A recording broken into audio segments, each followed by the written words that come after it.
Well, top of the morning to you, almost afternoon, I guess. Welcome to our June 30th Beers in the Back. We're going to talk about the USDA reports that just came out. We're also going to talk a little bit more about the EPA mandate, biofuel mandate announcement last week. And I think we're going to start with the highlight and the market mover today, the USDA report.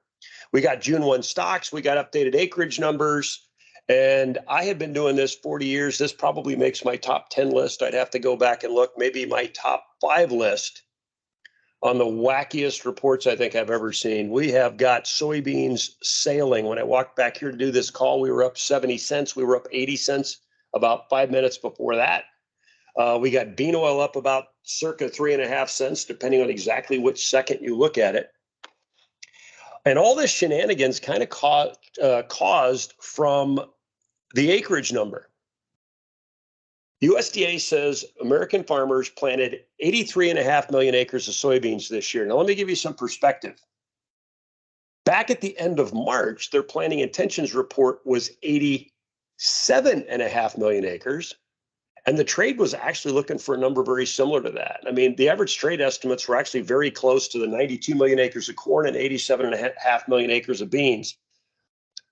I guess I haven't looked back through the statistics, but Nate, we've never lost 4 million acres of beans to the intentions report outside of a very wet year where you had a lot of prevent plant.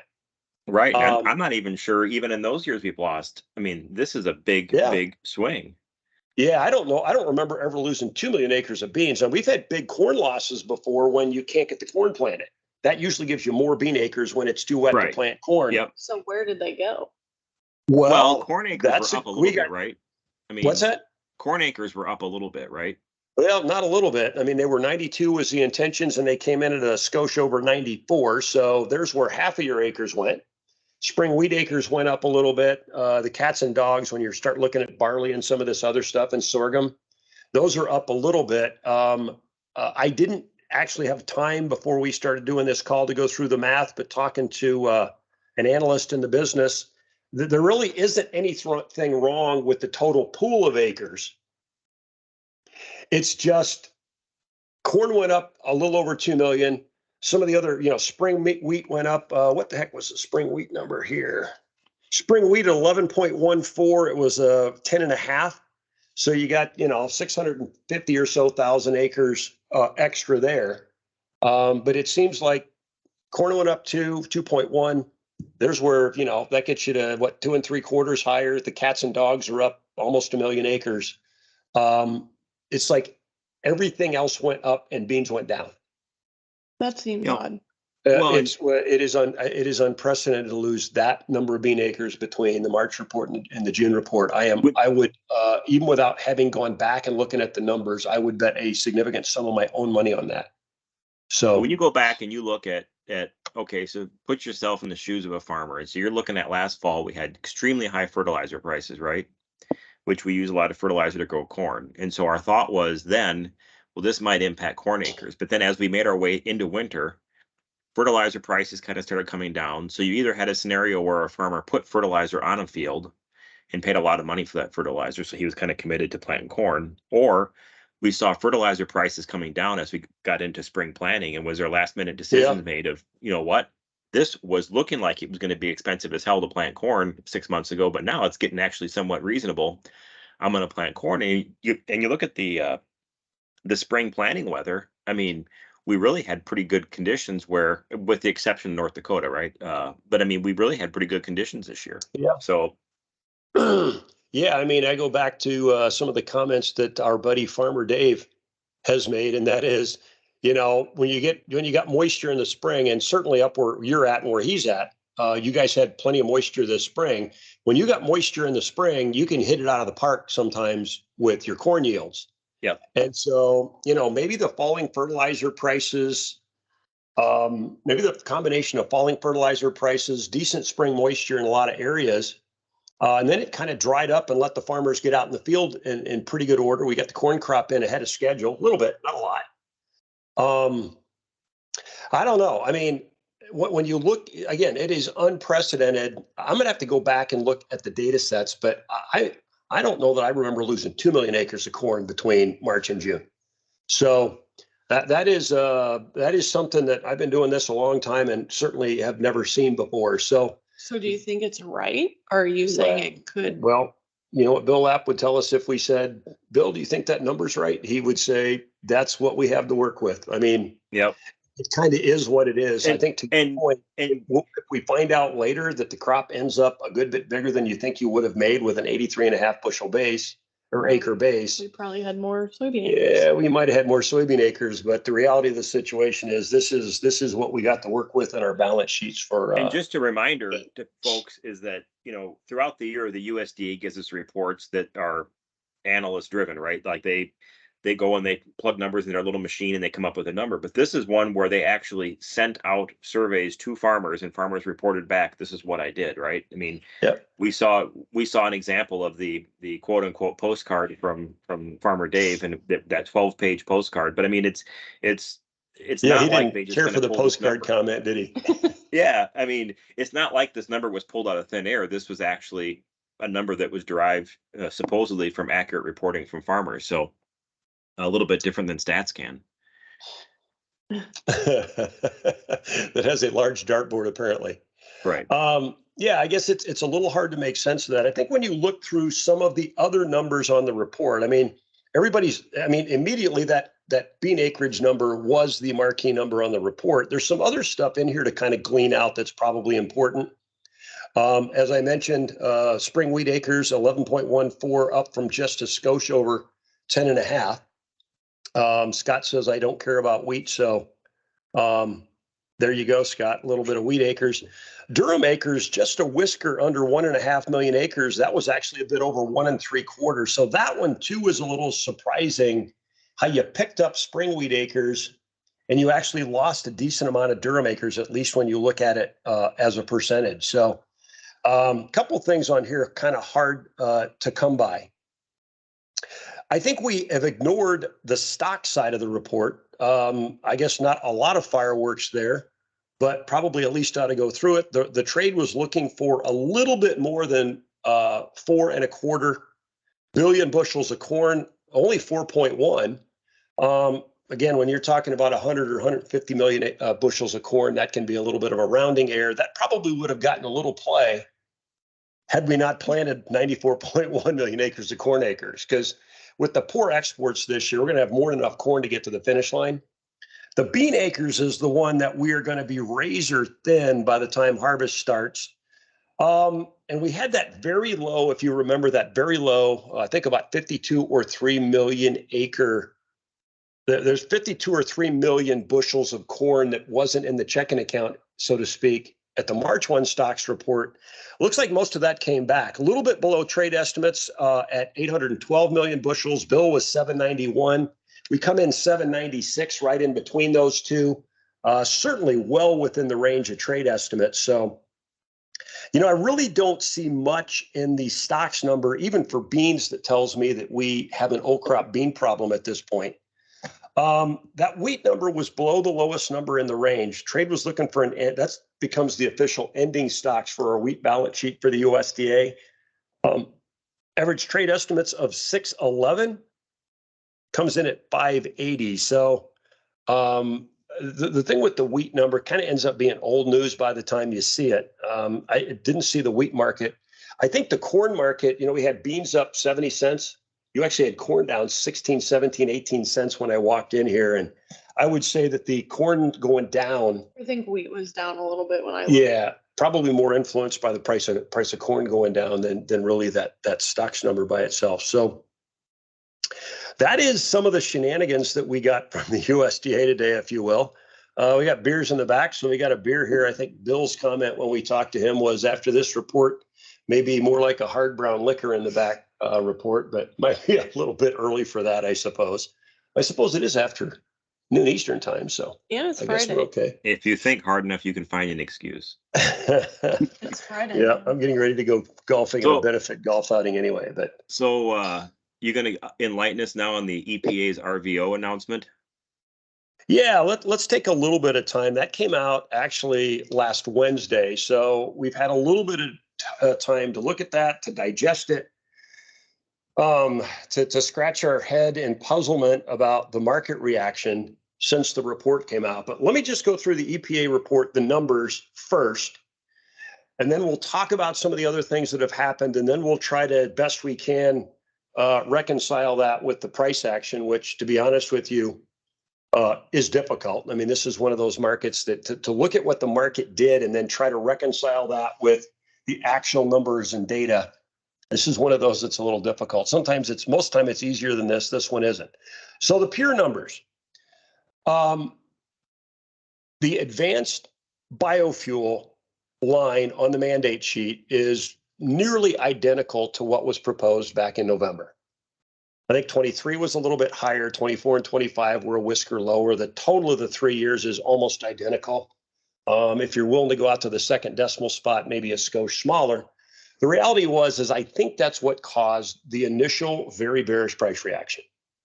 Don't you, Nate? Yep. I mean, the market, I think when you look back over the last month, what was the market expecting? You always got to try to measure these reports based on what happened versus what was the market expecting to happen. And we went to the Jacobson conference here a month ago. I don't like to use the word consensus, but certainly the majority opinion, I think, across the trade, even people that would have every reason to have confirmation bias and hope that those mandates were a lot bigger.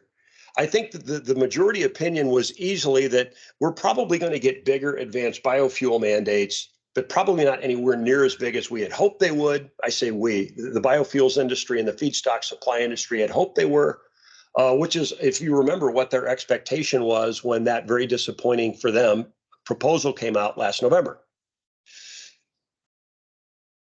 A week before the report, or actually the day that the report from the EPA was supposed to come out, the day before, if you remember, the EPA came out and asked for a week extension. The dog ate my homework. I need another week to get my homework turned in. There was I would say not majority, there was a sizable minority, a pretty noisy minority that in the biofuels industry that said, aha, that week extension that the EPA needs is proof to us that the EPA has succumbed to this heavy last ditch, last minute, 11th hour lobbying efforts to get much bigger mandates. So I think the market expectations going into this EPA report was most people thought we were going to get some small to modest increases. A smaller group thought we were going to get some really big increases. The first thing that everybody saw was that advanced biofuel line, and it was the same. Mm-hmm. Limit down on Wednesday when the report came out. The first hour or two of trading on Thursday, we were down another 2.5 cents. And then we had this miraculous recovery that continues to this day.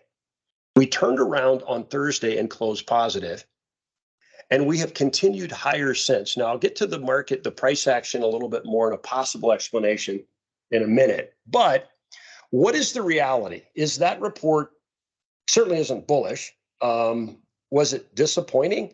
I think the initial reaction was probably overdone because, as Bill has pointed out to us, when you actually look, and I don't want to get too far off in the detail ditch on this call, but when you look at the advanced biofuel line, there are several components to that.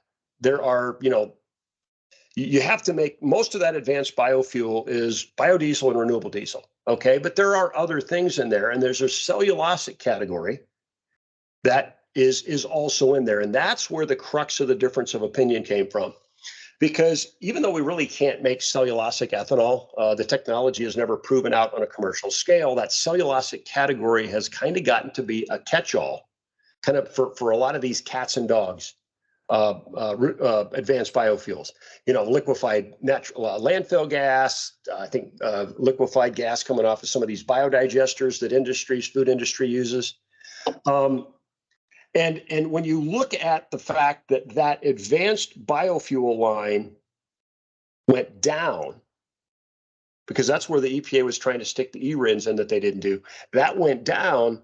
And so Bill has always counseled us that you have to take the advanced biofuel line and you have to subtract the cellulosic biofuel carve out for those cats and dogs biofuels.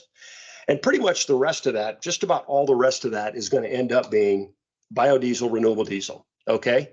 Well, if you actually do that reconciliation, you need 250 million gallons more advanced biofuel, biodiesel and renewable in 24. And I think it's 650 million gallons. If you apply the same, if you assume the same 40% feedstock is going to be soybean oil, you go, oh my gosh, we need 500 million pounds more soybean oil next year and 1.3 billion more pounds in 25. Well, those are some decent numbers. Now, we got enough capacity, crush capacity coming online to handle it, but those are not bearish. However, when you look even further into this 400 and some odd page document, you also notice that they took 250 million gallons a year out of the 24 and 25 mandates. Well, you might say, if you're a veg oil consumer, why do I give a damn about ethanol? It's made out of corn. Well, here's why you should give a damn about ethanol. We really can't cram much more than about 14 and a quarter or 14.3 billion gallons of ethanol down the consumer's throat right now. We don't have enough pumps that dispense E85 and E15. We don't have enough people that are willing to put it in their cars. We don't have enough people with flex fuel vehicles. We just, all those reasons, the blend wall is well below that. And the way the law is written, you can't cram that much ethanol through your fuel system. You can make up for it. Yeah. Elsewhere. You have to, and elsewhere is biodiesel and renewable diesel. So those were always gallons that were going to be biodiesel or renewable anyway. And so they took 250 million each year out of that. And when you start reconciling that, it doesn't look like we need a whole lot more soybean oil to make. We're going to need more than we needed this year, that we used this year, but we're not going to need any more than was in the original proposal. Need another 800 million pounds of soybean oil in 25. But we got all these crush plants coming on. That really shouldn't be too much of a problem. So the report itself isn't really that bullish. So why the hell are soybean futures back over 60 cents? I mean, even prior to this crazy report day. I think there's a couple other things going on. It's almost like the front end of this market has certainly, the July futures has certainly gone up more than the deferreds have. I think that's something completely outside of what's going on in the biofuel space. I think one of the other reasons given for maybe to explain part of what's going on, at least some of the bullish action. I had someone in the industry tell me that, I've had a couple people tell me that the most bullish thing that came out of the government last week related to biofuels is the USDA and EPA have kind of said, hey, we're going to crack down on some of this used cooking oil coming into the US because it's probably not used cooking oil. As we like to say, it's maybe some cheap palm oil that's got somebody throw a hot dog in the top of the boat, but Sprinkled some French fries in there. Sprinkle some French fries in there. I think Europe went through this same thing 5 or 6 years ago. What is the standard of identity to be called used cooking oil, which gets extra benefits if you make it into biofuel? So, that's probably part of what's going on as well. I've also been reminded, although this is news and not part of that EPA announcement, that remember, starting in 2025, the biodiesel tax credit changes. It's been $1 a gallon, $1 a gallon, $1 a gallon, and it is paid to the blender of record. That means whoever mixes that biofuel into the fuel stream gets the dollar. That is changing in 25 to a producer's tax credit. In other words, the guy that made it gets the money. Okay. And what that is effectively going to do, many in the trade believe, is, by the way, if you import biofuel and blend it, you used to get the dollar. You don't anymore? No. Well, you won't. No, it goes to the producer, and they won't give it to somebody offshore. So right, you have to be a domestic producer. So that's some extra demand. That's some extra biofuel that's going to have to be made here in the U.S. Does not seem to be insurmountable, again, relative to all the crush plants we're putting up. But as you might suspect, there's a lot of moving parts here in this equation. Shameless plug intended. But wasn't there something else that too, Dave, when we were at that Jacobson conference, they were talking about the whole Inflation Reduction Act. And one of the things with that was instead of everybody getting $1, that credit was going to be variable based on whatever your carbon score or however that all works. So soybean oil wouldn't get as much as, used cooking oil or distiller's corn oil, right? That's kind of the other piece to that. Right. And then so you try to make the adjustment for that reconciliation as well. So we're changing the incentive. So the good side, I mean, if you're a renewable fuel producer, right? Well, the good thing for them from a demand standpoint is, well, we're going to have to make more of this stuff domestically because the guy that's making it some other country and bringing it here doesn't get the dollar, which completely destroys the economics. Right. Well, that's good for them. good for demand, more soybean oil demand, which is bad for our food company customers. But on the other side of that, to your point, Nate, that then disincentivizes the use of I hate to use the word virgin vegetable oils, but the refined soy, the refined canola that go into that space and also go into the food sector. They don't get nearly as much subsidy as the distiller's corn oil, some of the gobbledygook feedstocks that we talk about. So, well, most of these plants coming up are going to have pre-treat, aren't they? Yes, that's correct. Most of the new renewable diesel facilities, good point, they're going to have pre-treat. But my point is, with that tax credit argument, doesn't matter whether it's refined. I probably misspoke. Doesn't matter whether it's refined soy or canola, or it's crude soy or canola. Okay. You don't get the dollar. You'll get a lower percentage than that based on your California calls it a CI score, carbon intensity. I'm not sure exactly if the EPA has even defined how they're going to do that yet. We've had the suggestion made. Matter of fact, I think Bill made it when he was here yesterday that, you got all these farm state senators are going to be lobbying the EPA like hell to do their scoring in such a way that the soy and canola guys get more money. So, especially the soy guys, because that's what we grow here in the U.S. So, yeah, there's a lot of stuff, a lot of water to still go over the dam on this to try to sort out. But I think though that in spite of all of that, I mean, we have all these. It's like whack-a-mole, right? You have all these little things popping up that this is going to change demand and this is going to change demand and all that. But at the end of the day, at least today anyway, we do know we had a crush plant come online last fall at Shell Rock. We're going to have ADM's new plant coming online this fall. So both of those two are going to produce ballpark 500 million pounds a year of soybean oil. We have Richardson's crush expansion in Canada coming online probably the first part of next calendar year. And then beyond that, we have a handful of another 4 or 5, 6 crush plants coming online in the next year or two. So I mean, it's almost like we need to have this additional demand somewhere buried in these numbers in order for there to even be a justification for these crush plants to come online, right? Because I mean, if you kept things status quo or even just with small increases, we're going to have way the hell more crush capacity than we need, right? So I mean, it's and I think that's the part.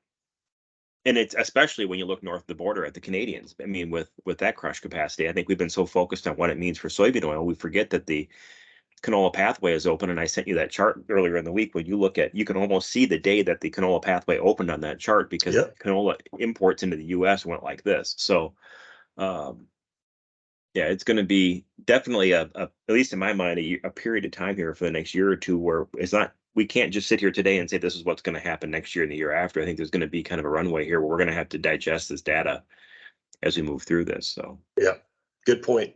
I think that brings me maybe to another point that I wanted to make today, and then maybe we should probably move to kind of start wrapping this up.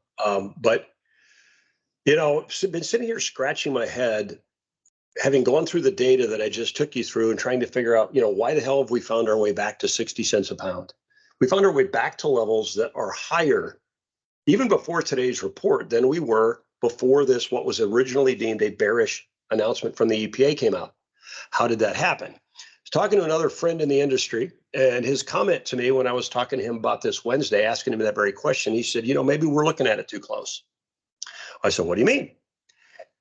And he said, well, if you look at those mandates that I just went through, they certainly, I don't think anybody disagrees that they are certainly not nearly big enough. They will not supply nearly enough demand for us to need to build all these new renewable diesel plants that are in the pipeline and all these crush plants that are in the pipeline. So what you would expect the market to do would be to take margin away to disincentivize those projects to keep going, right? His comment to me Wednesday was that's exactly what the market's done. It has taken margin away. So from that perspective, looking at it from 20,000 feet, what you expected to happen did happen. The crazy part of this that I still can't explain to you is I would have expected that to happen with RINs values crashing. In fact, we've taken margin away by running up the price of feedstock. So still a little bit unclear on why that is. Some of his thoughts on that were, maybe the path of least resistance for soybean oil is higher because, it's been a little dry. Crop conditions have been declining. we may have an old crop bean problem, and I think this stocks report tells us we probably don't, but we've talked about maybe we do have an old crop bean problem. And by the way, if you have an old crop bean problem, you might have an old crop oil problem. And so those two things, maybe the path of least resistance was higher for bean oil. So it leaves me a little thin, I guess, as an explanation, but it's really kind of hard to explain how even prior to today's report, we found our way back to those sort of levels. But anyway. I have a question. Yes. So if we are looking at an old crop bean problem potentially, and Nate's talking about all this new crush capacity that's coming on, like Shell Rock is already up, and you said the ADM expansion. Yeah. We're going to have more oil demand, and we have a smaller soybean oil acreage number for next year. Soybean acreage number, yes. Yeah. Well, and that gets me to the last thing where I wanted to wrap this up. So even though we didn't plan this, that was a perfect segue. So, as we look out onto the horizon, as we look out the next 5 or 6 years, one of the things that became very apparent to us in that study was, for the last decade, or better than the last decade, every year, even though soybean oil demand has gone up quite a bit because of all this renewable fuel demand, we've had enough oil. A lot of those years, we were afraid that this was the year that the biofuel wolf was finally at the door and it was going to kill our oil supplies. Never happened.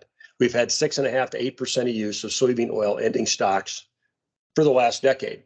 In fact, if you look at that bar charts, those bar charts, the last time we had an oil problem is the last time we were coming off a drought year and had a bean problem. And I think that's the message we want to leave you with today. As long as we don't have a bean problem, we're not going to have an oil problem. And what we had been telling customers prior to this acreage report you just brought up was that at 87.5 million acres, if it rains a bit here in the next 60 days and we make a bean crop, we're not going to have an oil problem.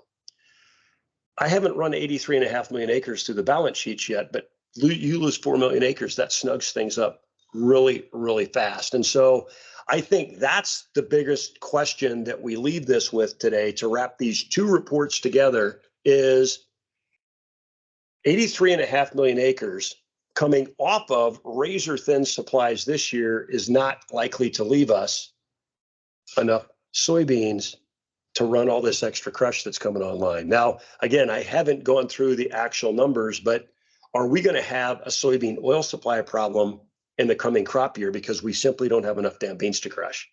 But it's raining. But it's raining, so at least it's raining, and at least the 83.5 million acres that are out there might have gotten a little bit of a reprieve. But crazy times, crazy report. Like I said, this one probably makes my top 10 list, maybe my top 5 list on wacky reports I've seen in 40 years. But at any rate, I guess that's probably where we'll leave it today. And as always, hope you enjoyed this. Hope it was helpful. As always, be careful out there.